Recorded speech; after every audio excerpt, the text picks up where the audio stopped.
Speed is of vital importance. And when one is in a hurry, it is sometimes necessary to take a short cut, which was the case this particular evening. There are men in London who, out of shyness or sourness, have no wish for the company of others. Yet they are not averse to comfortable chairs and the latest reading material.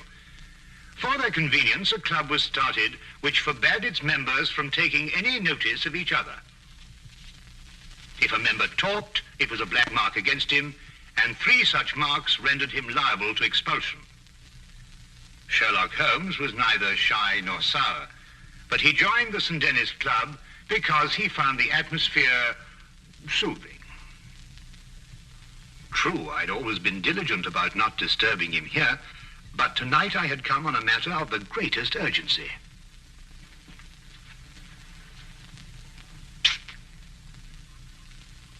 I beg your pardon? Oh, excuse me. I thought you were Sherlock Holmes. That's not the point. You talked. Well, I only went... You went psst, and that's the same thing. Mr. Grundy. Take this gentleman's name. Your name, sir? Watson. Dr. John Watson. But you made a mistake. I'm not a member of your club. Not a member? How did you get in? Well, Brandy? You'll accompany me out, sir. I'm here on very urgent business. Our constitution forbids talk of any kind. Follow me, sir. And I'd like you to understand I'm not the sort of man who enters a club like this uninvited, but the circumstances happen to be extraordinary. Holmes!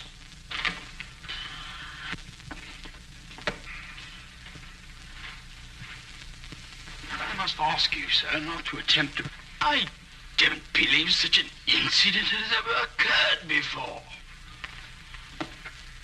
Well, really? Holmes! Shh!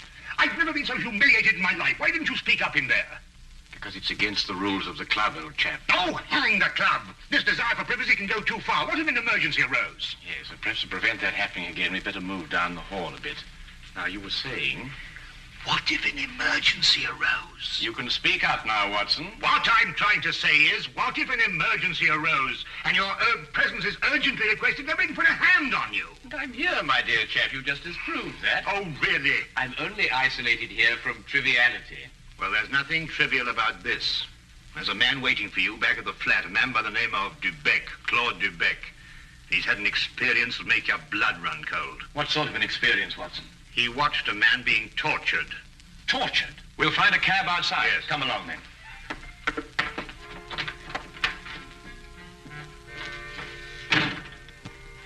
Once outside, we immediately hailed a cab, and I began to tell Holmes what I knew of the case. Holmes sat in silence as we rode, and I knew that my explanations had done nothing more than rouse his interest in talking to Mr. Dubec. Perhaps it was a nightmare. I'm no longer sure. But I saw a man being tortured, starved to death. I was powerless to help. Here, drink this. It'll do you good. Thank you. Any true Frenchman will tell you that this brandy has to be sipped, savored, but if you'll excuse me once. Poor devil. Maybe he's still alive. Mr. Holmes, you must find him before it's too late. Monsieur Dubec, we'll do our best to help you, but first of all, you must tell us who this man was and how you came to meet him. His name was Charon, Paul Charon. And how we came to meet him. What day is it today? Wednesday. Wednesday, then it was last Friday that it happened. You know, Mr. Holmes, I'm an interpreter. And I interpret nearly all languages. Now, since I'm French by birth, it is with this tongue that I'm principally associated. Now, I'm very well known in hotels, and it occurs frequently that I'm called for at the strangest hours by travelers who get into difficulties. Now, I was not surprised, therefore, when I heard shortly before 11 o'clock at night someone knock at my door.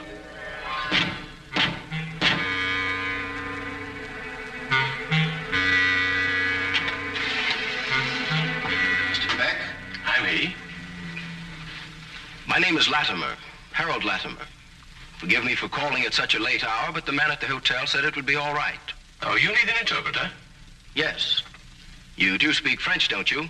No, with the greatest of pleasure. What's your problem? Well, you see, someone from France came to see me on business. As it turned out, he speaks only French.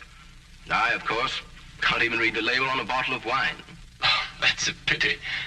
He's leaving tomorrow, and it's imperative that we settle our business tonight. I realize this is an imposition at this late hour. An interpreter and a doctor are the same in this respect. His hours are whenever he is required. Now, just a moment, I'll get my hat going.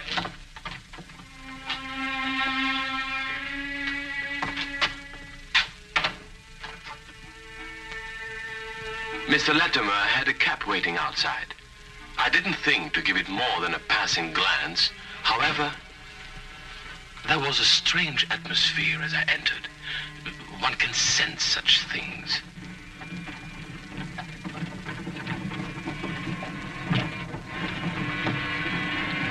I must ask you not to. I beg your pardon? I prefer the shades drawn, Mr. Dubec. But they cut out the view. That's exactly their purpose. You'll forgive me, but I have no intention of permitting you to see the place to which we are being driven.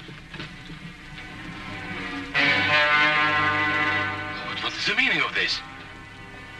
You shall find out. Soon.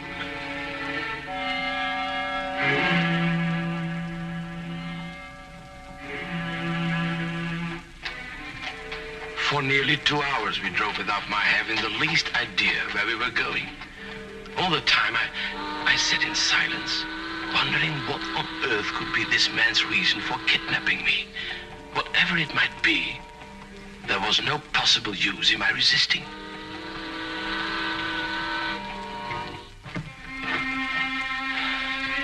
We've arrived, Mr. Dubec. You're aware this is kidnapping, Mr. Latimer? It is somewhat of a liberty, I admit. We'll make it up to you. You may get out.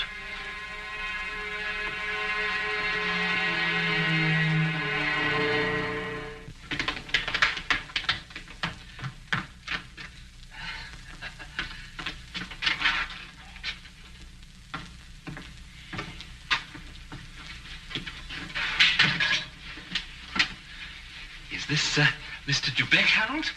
Yes. Well done, well done. No ill feelings, Mr. Dubec, I hope, but we couldn't get on without you. Now, what do you want of me? Only to ask a few questions of a French gentleman and let us have the answers. If you deal fair with us, you'll not regret it. But if you try any tricks, you'll wish you hadn't been born. You follow me?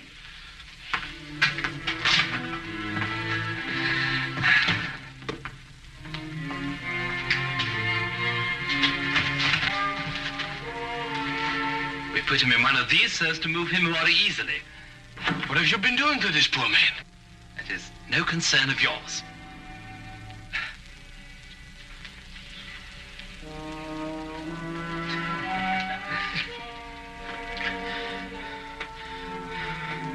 Feel better? Cochon. Salaud bandit. You don't have to understand French to know that is not a compliment. But no matter. Ask him if he's prepared to sign the papers. For your own good, be quick about it. Acceptez-vous de signer les papiers? Jamais. Never. Tell him he is doing her no service. Vous ne lui êtes d'aucune aide. Laissez-moi lui entendre dire. He says, let me hear her say so. Tell him he'll go free if he signs. Signez et vous serez libéré. C'est alors que je ne serai plus jamais libre. He says, then he will never go free. Then he knows what awaits him. Translate that. Vous savez à quelles conséquences vous vous exposez? Peu m'importe. He says he doesn't care. Stop it! It is only the beginning if he persists in being stubborn. Now let us try again and see if we can get better results. I was horrified at having to be a part of an affair like this, and even though I was only the interpreter, I felt guilty at not being able to give him any help. What could I do with Latimer on one side and Judd on the other, giggling with each question? Again and again, I asked him in different ways whether he would give in and sign the document. Again and again, I got the same reply. But soon, a thought came to me. I took to adding little sentences of my own to each question. Innocent ones at first, to see if I could get away with it. When our companion showed no sign of catching on, I played a more dangerous game. I asked him all about himself and learned that his name was Paul Charon. He was a stranger in London, that he didn't know what house we were in, that he was being starved to death. In another minute, I might have wormed the whole story out from under their noses, but for the interruption. Who is it? Hello, it's Micheline. The door is locked. Get rid of her. Give me the gun.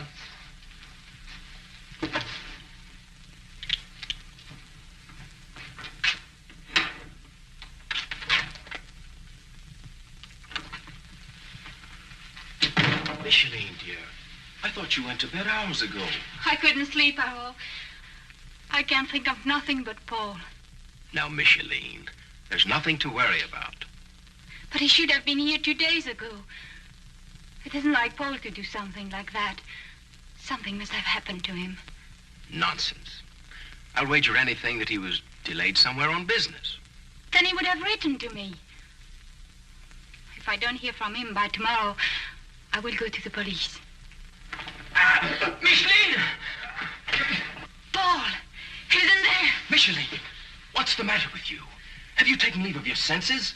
But it was Paul's fault. It was nothing of the kind. But I did, I heard. Would I lie to you? If Paul were in there, wouldn't I tell you? Judd is in there. Judd. That's all. Oh, well, I don't know what's happening to me.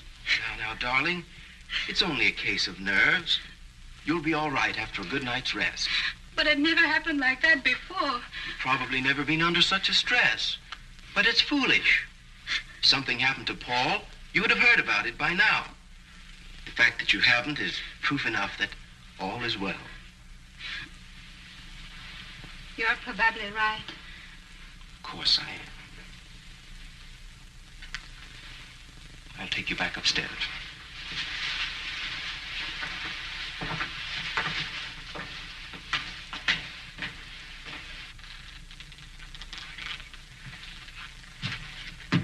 You perceive we have taken you into our confidence over some very private business. Shameful business.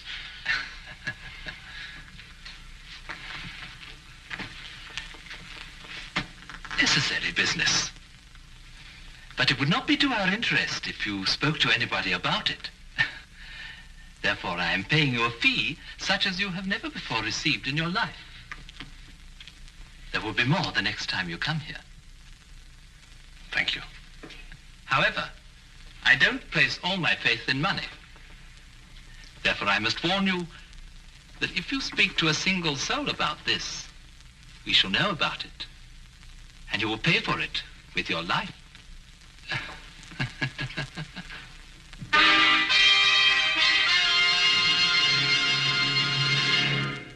And now we return to the case of the French interpreter. This man, this evil man, escorted me back to the carriage and took his place opposite me. We drove for about half an hour, and the shades were drawn as before. Then we came to a stop, and he ordered me out. I walked for a mile or so, and then I found myself at Wadsworth Common, and there took a train to Victoria Station. I see. And there, I presume, your adventure ended. Yes. Now, I should have gone to the police right away, but I feared for the man's life. Now, Mr. Holmes, someone told me that you worked with a complete discretion. Oh, you can be assured of that.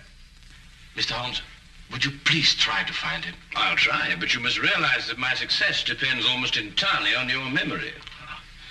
I've told you everything. Only everything you were able to see.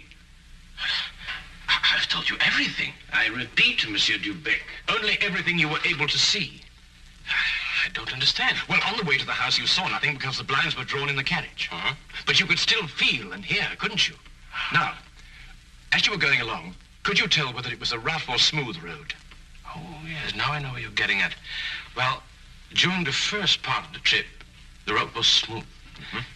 And then we seemed to turn off on a country road. A country road? Yes. Now, when you were going along that part of the road, did you hear anything like cattle or poultry or sheep?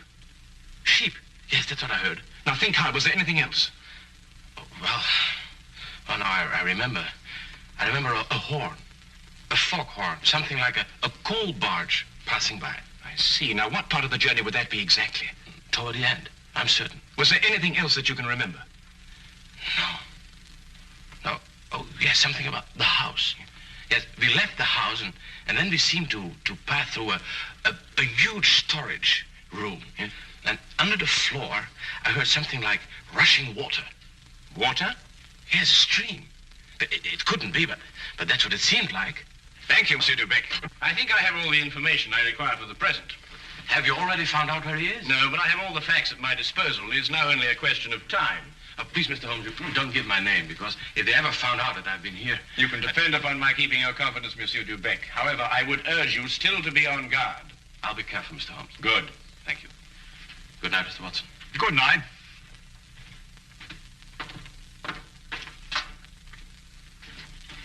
Good night, sir.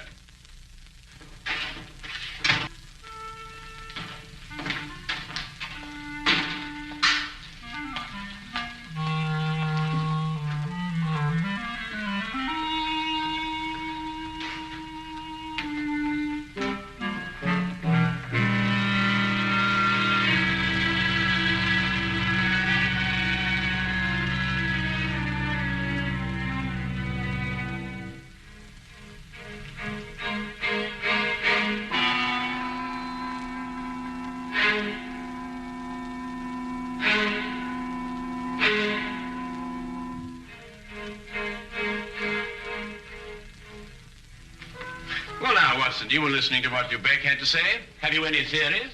In a vague sort of way, yes. Well, let's hear it then. Well, it seemed to me that this young French girl had been carried off by this English chap, Latimer. Oh, but carried off from where? Well, from Paris, I suppose. Well, the young girl could speak English fairly well, but the young man couldn't speak a word of French. Inference, the young girl had been in England some time, but the young man hadn't been in France. Well, then we can presume she came over on a visit to England, and this man, Harold, persuaded her to run away with him. More than likely, Watson. Then this Charon, the prisoner, brother or guardian, decides to come over on a visit from France. He meets Latimer and his associate, and then for some reason decides against signing away the girl's fortune, of which he is presumably the guardian. The men then resort to force. Excellent, Watson. I'm quite certain that you're not far from the truth now. Well, it's only simple logic. Yes, and with simple logic, we'll find the house. It must be here somewhere. And when we finish translating the facts that Dubec has given us, an X will mark the spot. Now, let's see.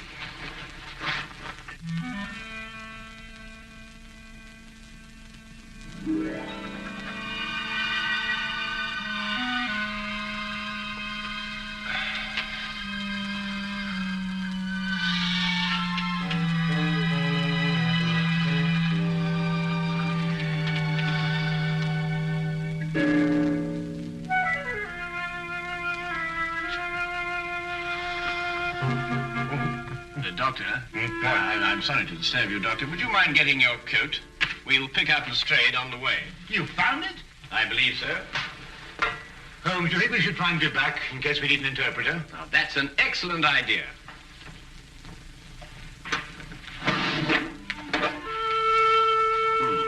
And from what I've heard, I believe these may come in handy. Right.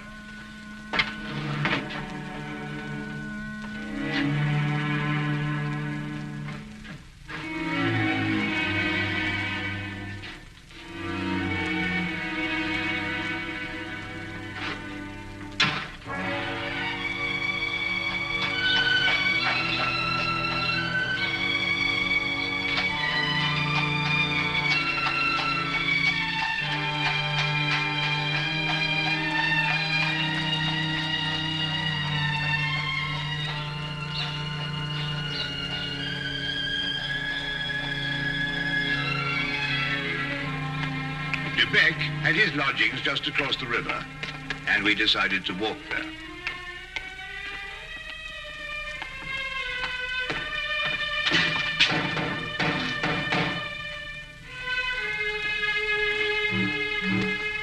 If you're looking for Mr. Dubec, he left about an hour ago.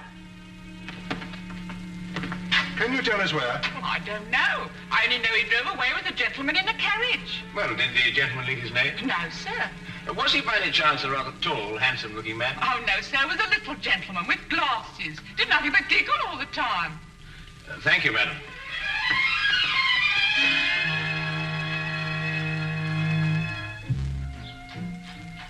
Even the weather seemed to be against us, and as we found our cab and started on our way, it began to rain. According to Holmes's calculations, we had a considerable way to go, and we had to go fast if we were to be in time. London streets in the rain are a handicap to any carriage, so there's nothing for us to do but hope and wait. À manger. Comme de la manger. Does he still say no? He asked for food. Have mercy on that poor man. He will be fed the moment he's signed the papers. Tell him that. Signez, mon vieux, et un repas vous sera servi. Je n'en peux plus. Je signerai tout ce qu'on voudra, mais qu'on me donne à manger. He'll sign. At last.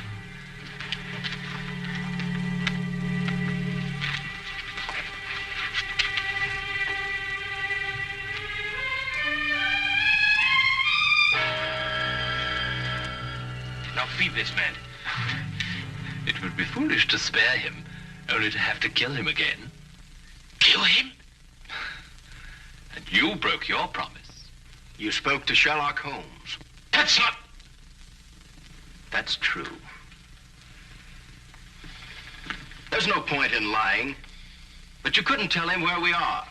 And even the famous Mr. Holmes could never deduce that.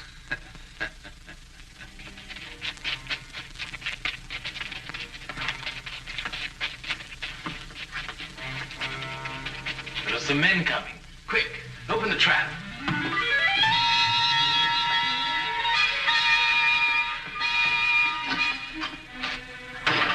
All right, you two, down there.